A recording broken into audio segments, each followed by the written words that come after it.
the return of the Crystal Empire, and during that time, Twilight Sparkle is still not a princess in an Alicorn just yet. And I will admit, the return of the Crystal Empire and Princess Cadence is just great. In this episode, the main six are just trying to find the Game Inspector in order to show them to Princess Cadence. However, Princess Cadence isn't prepared for it, so Whaley decides to help Princess Cadence while the others are just trying to find the Game Inspector. However, they really don't have much time since they have 15 minutes. Now, they did found someone, but that someone isn't the Game Inspector. It's actually this pony, and her name is Mrs. Harshwiney.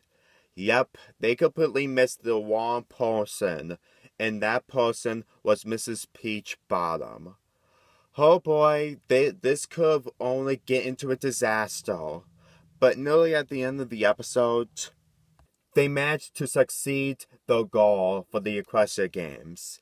And that's how the episode ends, with the main six going home. But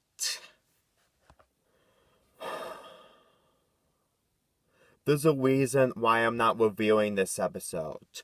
You're probably gonna have to wait until September until I review this episode, on why this is one of my most hated episodes of this show.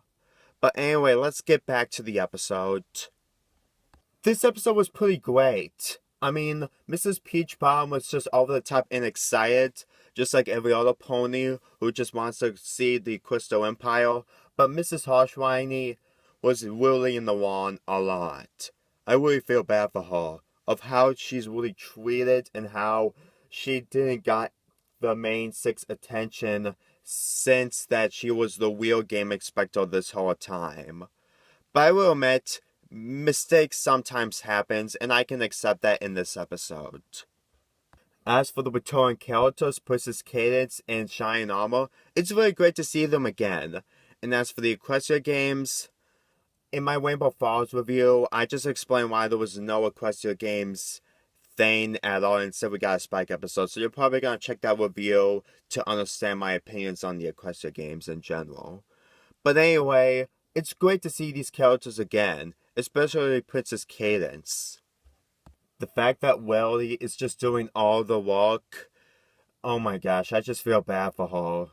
But then again, she's wealthy, so she has to do her fashion skills in order to start time for Princess Cadence. But anyway, this episode was full of adventure, plot twists, and a very big misunderstanding, but they won at the end. Even though the hype of the Equestria Games was just disappointing for other people, I still found this episode pretty enjoyable. This episode gets an 8 out of 10.